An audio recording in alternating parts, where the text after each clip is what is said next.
Benvenuti su Retrofixer.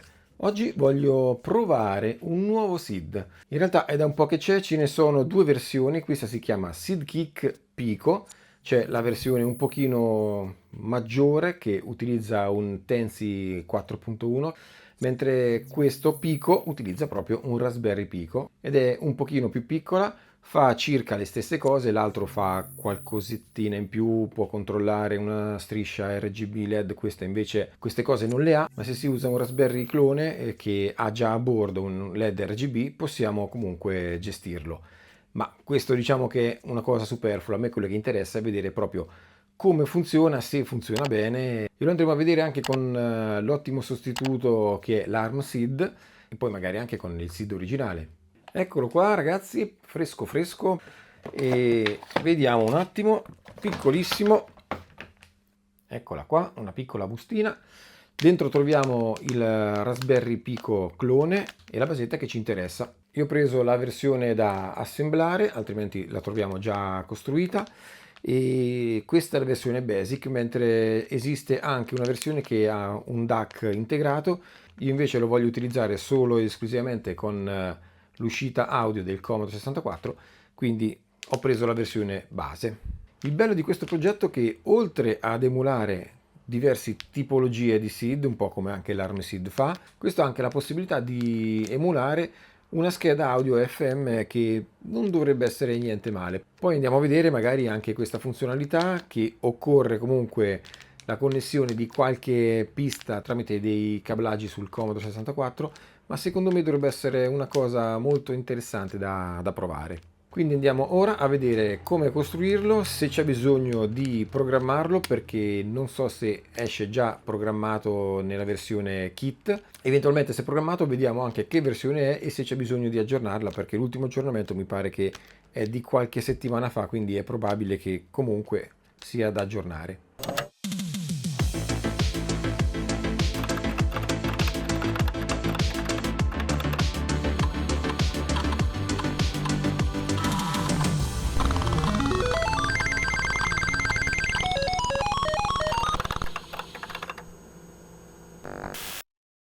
Questo video è sponsorizzato da PCBWay, il partner ideale per noi tutto fare. Date un occhio sul loro sito perché PCBWay non produce solo PCB, ma fa anche stampa 3D, lavorazioni con CNC e i PCB partono da $5 per 10 pezzi. Eccolo qua, qui ci sono tutti i componenti, veramente sono solo due perché abbiamo la scheda principale con questo piccolo pico che farà tutto il lavoro. Ora andiamo quindi a saldare direttamente le due schede insieme e poi andiamo a vedere come funziona. Nella confezione non ci sono istruzioni per l'assemblaggio, ma è veramente una cosa banale. L'unica cosa sarà da vedere da che lato andrà messo questo, ma se non mi ricordo male questo andava sopra.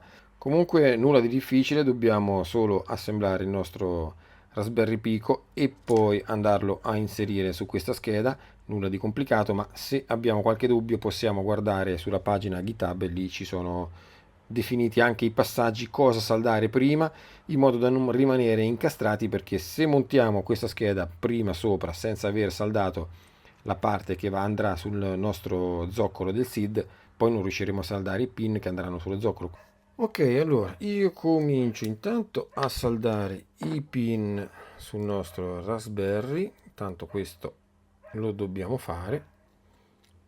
Ci aiutiamo con una basetta breadboard in modo da avere i pin dritti.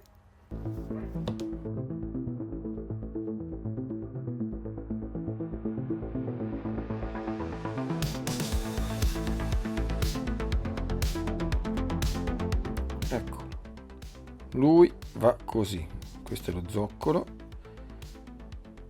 Qua sopra ci va messo poi dopo il nostro Raspberry.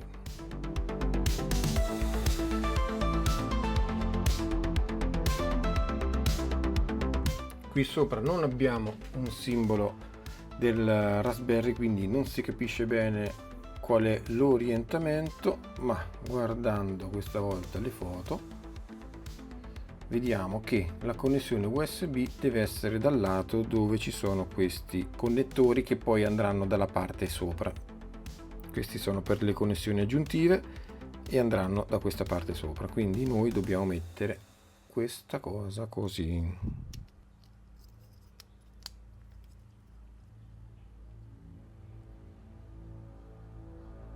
Ora possiamo andare a saldare lui.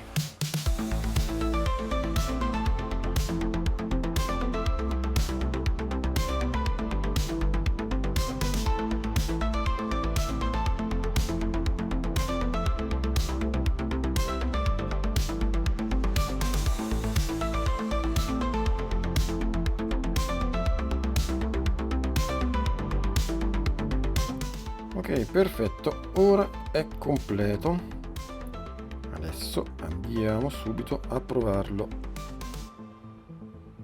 Vediamo il nostro 64, qui abbiamo l'ARM SID, così cominciamo subito a vedere intanto che differenze ci sono con questo.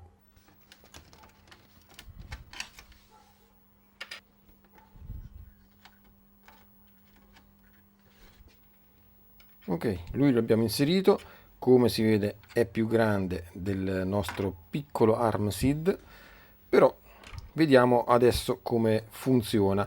Lui comunque è compatibile sia con questa vecchia scheda che utilizza il SID a 12 volt, oppure con la nuova che invece utilizza una tensione più bassa, però come anche il nostro ARM SID, nulla di diverso, anche perché questi all'interno hanno un regolatore di tensione, quindi che sia 9 che sia 12 loro lo portano a 5 volt e lavorano senza problemi. Ora andiamo a vedere, accendiamo anche la macchina e vediamo che schermata fa. Bene, come si vede abbiamo la schermata del nostro Commodore.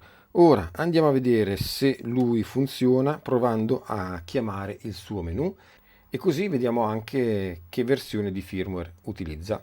Allora, per vedere il suo menu dobbiamo fare un bel sys 54 301. Diamo un bel invio ed eccolo qua, è partito. Questo è il suo menu, dove possiamo scegliere tante belle cose. Innanzitutto questo può emulare 2 SID, quindi possiamo avere fino a 6 voci, doppio SID ovviamente, sul canale 3 sul canale sinistro e 3 sul canale destro. Poi, allora, come SID, come vediamo, possiamo emulare l'8580, l'8580 più DigiBoost 6581 e poi ricominciamo. Ora lo lasciamo sull'8580, poi magari andiamo a vedere che differenze ci sono. DigiBoost dovrebbe essere per dare anche una spinta sulle voci digitali, però adesso vediamo come funziona. Poi possiamo regolare il volume. Il secondo SID per adesso non è emulato, ma volendo lo possiamo scegliere anche lui. Poi sono curioso di andare a vedere la parte FM, poi vediamo. Poi se scegliamo il secondo SID possiamo anche scegliere qual è il secondo indirizzo da utilizzare. Possiamo avere il bilanciamento dello stereo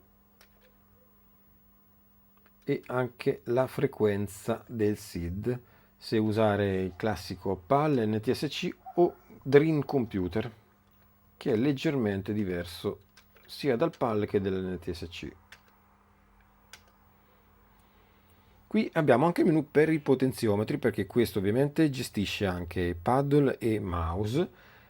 In poche parole, cambiando questo filtro possiamo risolvere alcuni problemi di spostamento magari del mouse, qualche problemino che o scatta oppure si sono invertiti gli assi.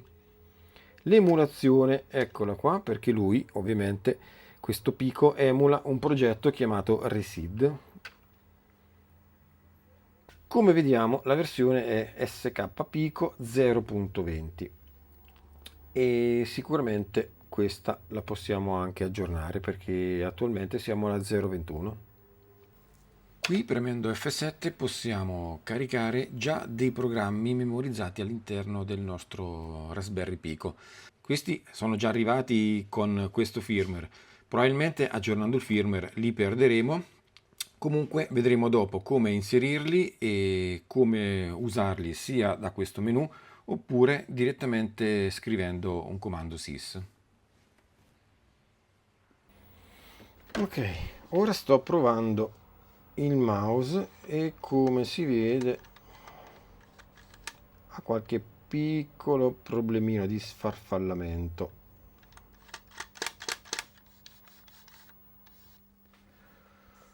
Ok, vediamo se con questo funziona bene. Sì, ok, quindi il mouse sì, funziona bene. Diciamo che è la sua schermata che non è proprio precisa. Ci siamo, il mouse comunque sì, funziona bene. Non so perché nella sua schermata fa quell'effetto strano. Sì, io vado sulla schermata qui, RAW,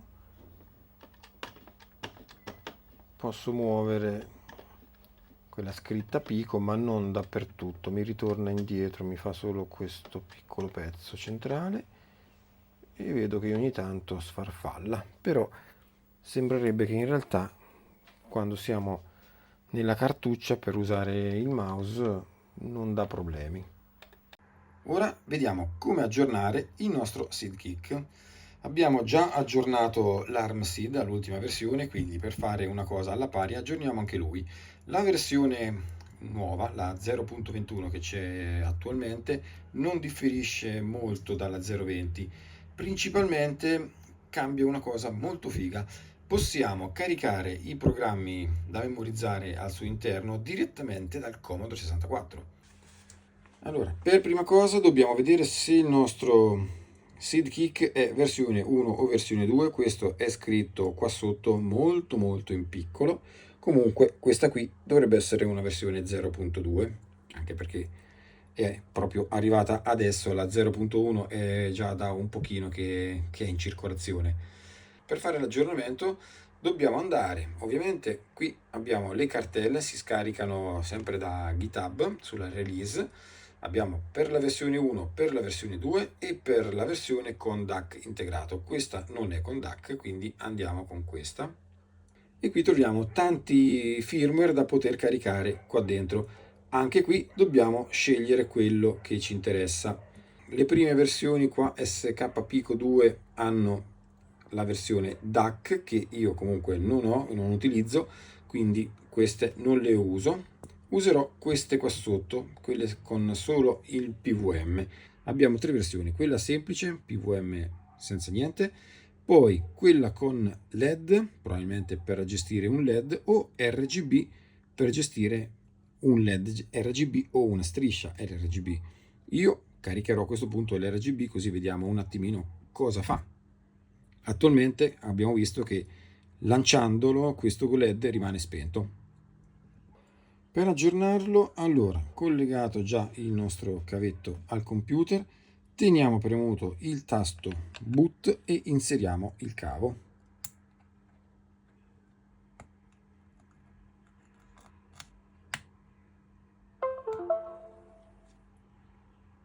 Eccolo qua. Una volta acceso con il tasto premuto, lui andrà in modalità DFU. Qui vediamo la sua cartella e non facciamo altro che trascinare il file qua dentro, proprio semplicissimo. Prendiamo questo RGB e lo trasciniamo qua.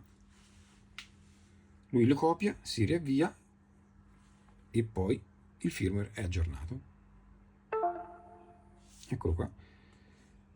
Si è riavviato e adesso non resta altro che provarlo. Ora andiamo a vedere se effettivamente il nostro SeedKick è aggiornato. Facciamo il solito seeds 54 300, ecco, 54 301, sono finito qua. Si muove tutta la tastiera.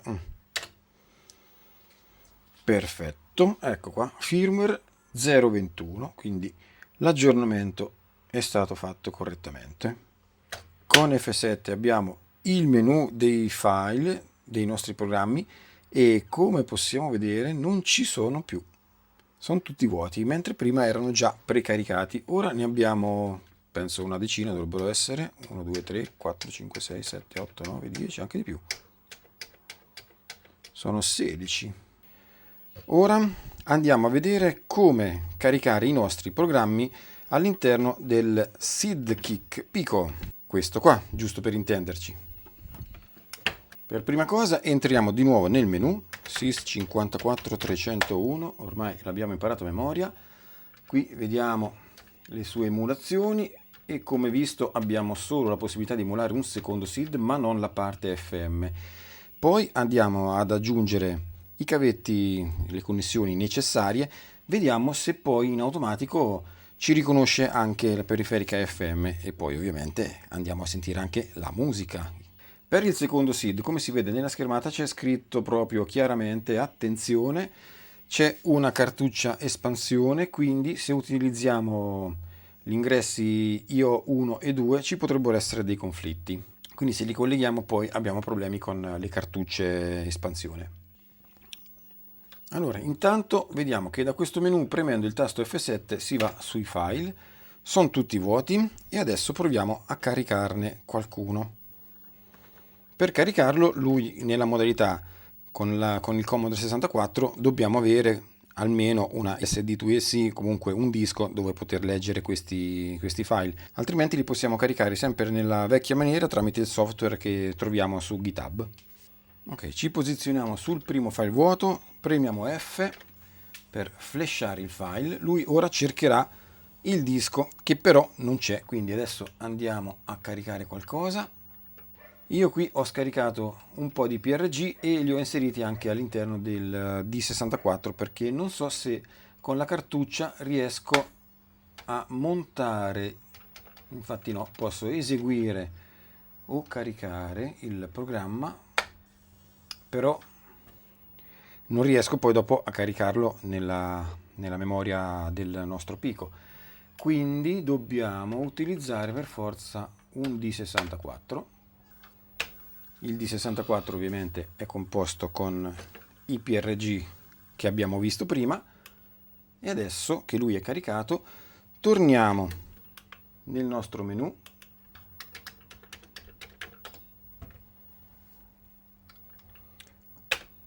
andiamo a flashare, lui fa una directory e trova, eccolo qua, 0 Arkanoid.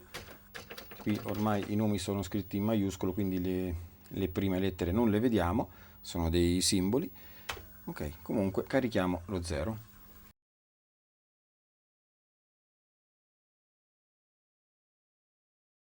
Ok, abbiamo caricato il primo programma. Ora lo possiamo lanciare premendo invio.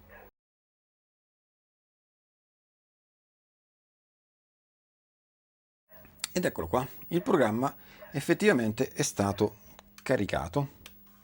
Però c'è anche un altro modo. Una volta inseriti i programmi all'interno del nostro SID-Kick Pico, li possiamo lanciare direttamente con un sys senza dover entrare nel menu. Dobbiamo fare un bel sys 54 333 virgola il numero del programma da caricare.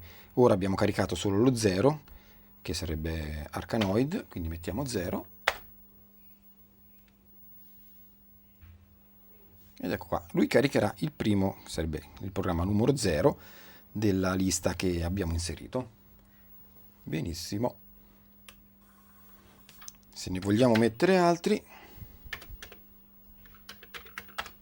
torniamo nel menu F7, seconda voce, flash, mettiamo comando. Ok, ho finito di caricare un po' di programmi, così facciamo un esempio con diversi caricamenti. Vi faccio prima vedere la lista.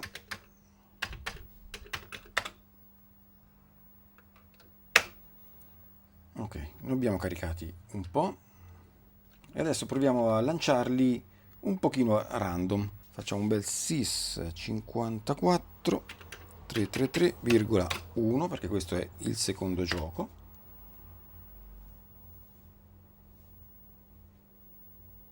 E questa volta dovrebbe partire comando.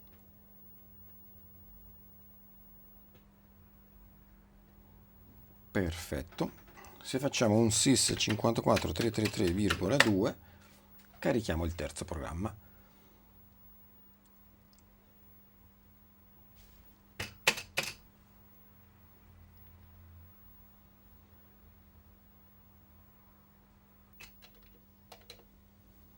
Ed ecco il terzo. Bene, abbiamo visto come caricare i file PRG direttamente dal nostro Commodore 64, però se dobbiamo poi aggiornare il firmware della nostra scheda, questi ce li perdiamo.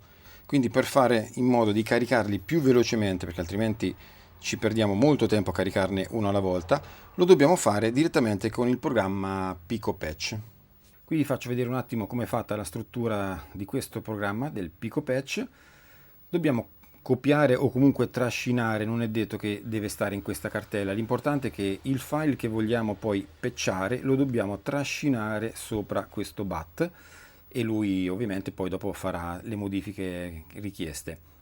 Quindi non è detto che il file sia qua dentro, può essere anche in un'altra cartella, basta solo trascinarlo lì. L'importante è che mettiamo dentro la cartella PRG i programmi che vogliamo caricare.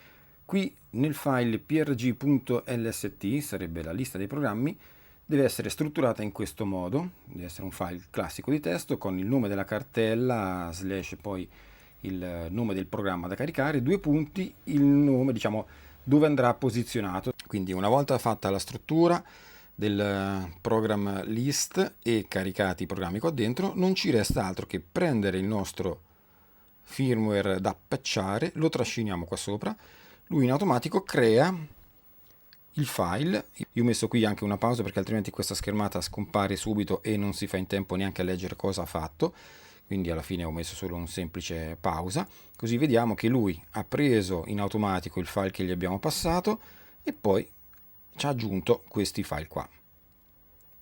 Ora ci ha creato questo nuovo file skpico.prg.uf2 e questo sarà il nuovo firmware da caricare su Raspberry direttamente patchato con i nostri programmi all'interno.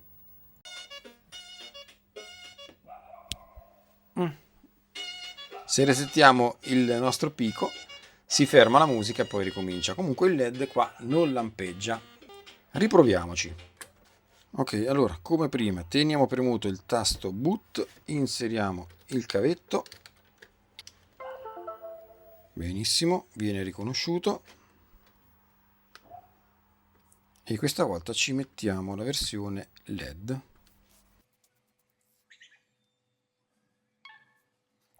Di nuovo aggiornato, dovremo vedere sempre il solito firmware 021, questa volta è con il LED ancora è spento. Se schiacciamo F7 ovviamente ci ha cancellato tutto, però abbiamo visto già come caricarli, ora richiederà solo un po' di tempo nel caricarne altri, ma per adesso vediamo intanto se funziona.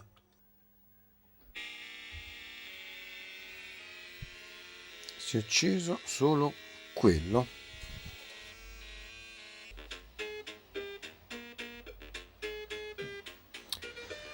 Ok, mi sa che ho capito. Allora, questo è il LED integrato, quindi il firmware che abbiamo caricato gestisce il LED integrato. Per accendere il LED RGB c'è quel ponticellino,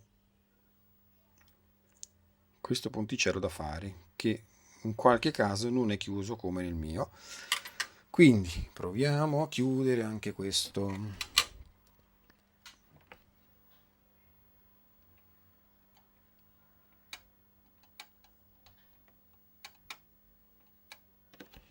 One hour later.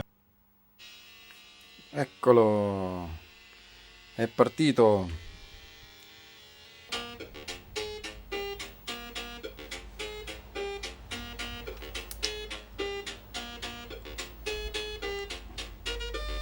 Perfetto ragazzi, abbiamo visto come aggiornare il SIDKIC, abbiamo visto anche varie versioni, quella con il LED integrato, quella con il LED RGB. Da notare che se non avete il ponticello qui su questo jumperino indicato come RGB è da fare, come nel mio caso, altrimenti anche con il firmware RGB questo non verrà comandato.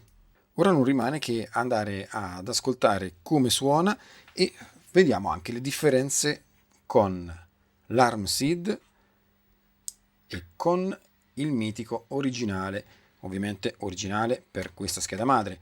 Poi dopo possiamo andare a riconfigurare il nostro SID-Kick e tutti gli altri modelli comunque per l'8580 e andiamo a provarlo su un 64C con effettivamente il suo originale 8580. Al primo posto troviamo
One, two, three.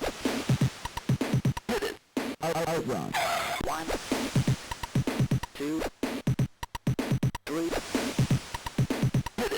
Outrun. One, two, three.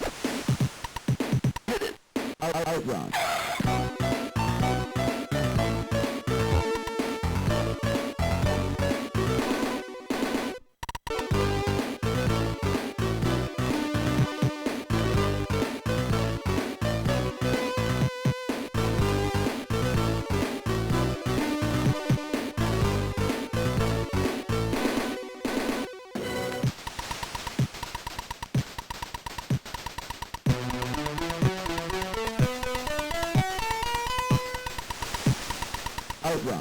Li abbiamo visti tutti, eh? Ora andiamo a togliere questo perché ci servirà.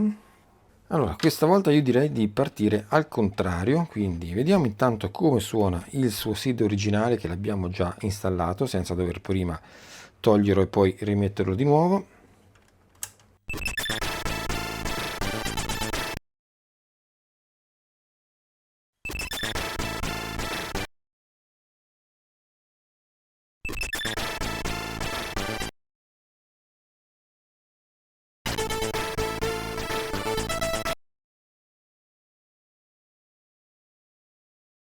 Max Headroom. Relax and enjoy.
Flip.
Ok, senza DigiBoost questo proprio non si sente. L'altro si sentiva molto piano, questo proprio non c'è proprio audio, è proprio a zero.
Two, three, outrun.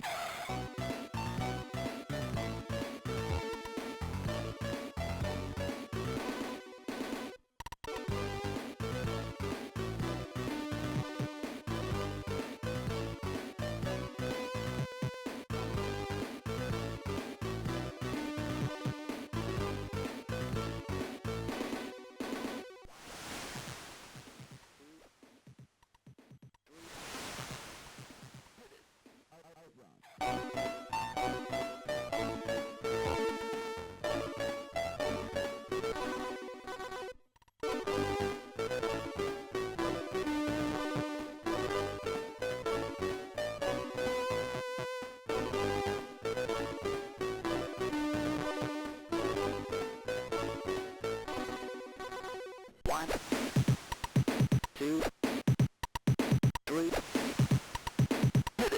outrun.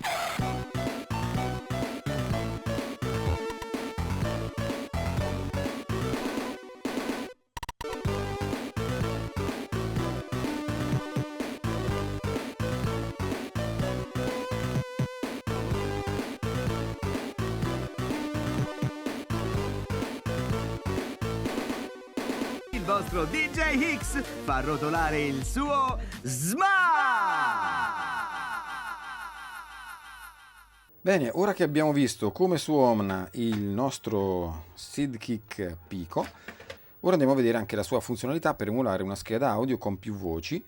Ora, come vediamo, ho caricato il programma che dovrebbe far sentire queste nuove voci sull'uscita del Commodore 64, ma in realtà ora non si sente nulla, proprio perché questa funzionalità è disattivata, nel senso sia nel menu non è attivo come secondo SID e anche perché non abbiamo nessun collegamento che poi è richiesto. Quindi ora andiamo a fare queste connessioni, vediamo se si attiva questa funzionalità sul nostro menu e poi proviamo a caricare questo programma e a sentire poi queste musiche. Ora andiamo a vedere tutti i segnali che occorrono al nostro SID per poter emulare questa nuova scheda audio. Vediamo.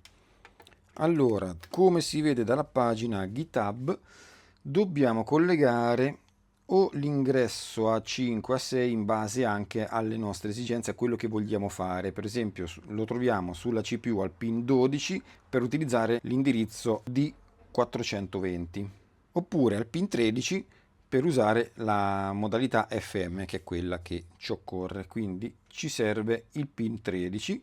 Poi dobbiamo prendere anche, qui dice pin 7 o pin 10, ma a noi, visto che vogliamo usare la modalità FM che utilizza l'indirizzo DF00, ci serve il pin 10 della porta espansione.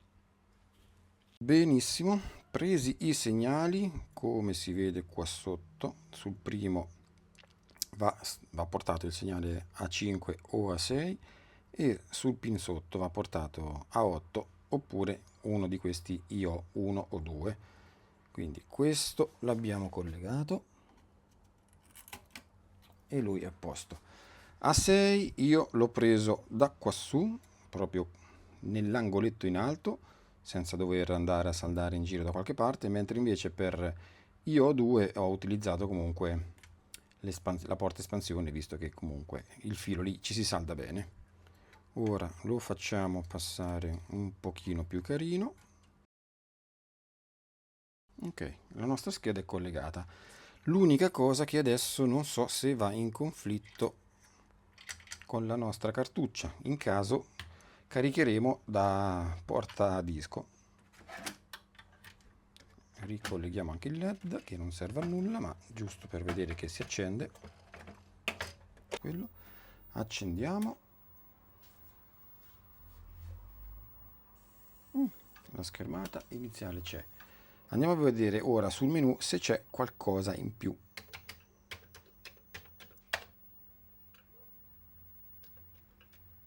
Ok, secondo SID non lo vogliamo, però possiamo utilizzare Sound Expander che prima non c'era. In automatico ha rilevato che ci sono questi ingressi ed ha abilitato la voce.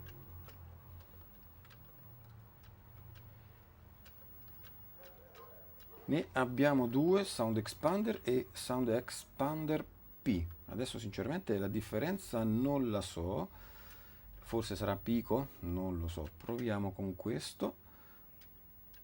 L'indirizzo non lo possiamo cambiare.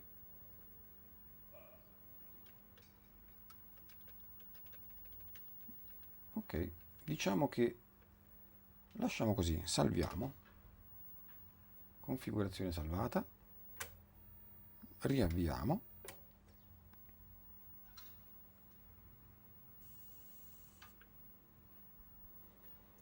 vediamo un pochino se riusciamo a sentire ora qualcosa. Andiamo sempre sul nostro test.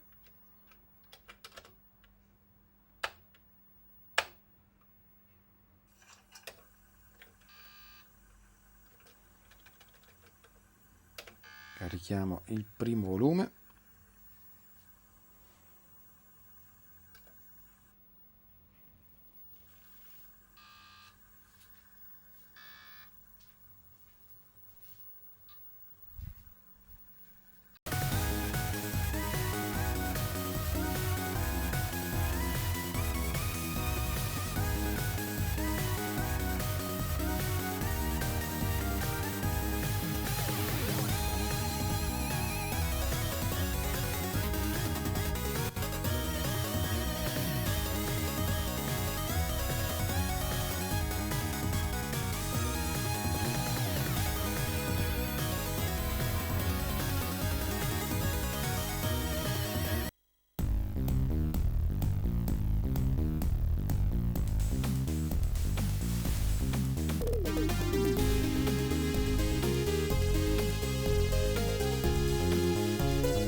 Beh, che dire, suona bene, per essere un SID è un'altra cosa.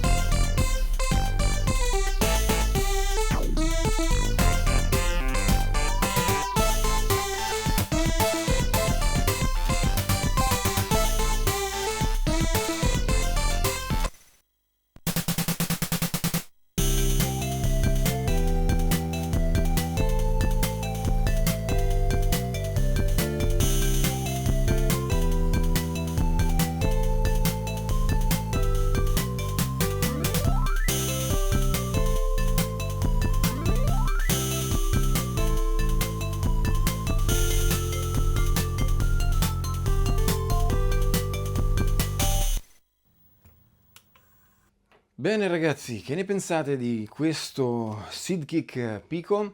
È stata dura, eh? È stato un video veramente che mi ha richiesto una settimana tra tutte le scene, tutte le prove fatte e il montaggio che è stato eterno perché sincronizza 1000 tracce tra VMeter, tutte le canzoni, tra tutte le musiche di ogni seed, di ogni prova. È stato veramente un disastro, però alla fine ce l'abbiamo fatta, eh.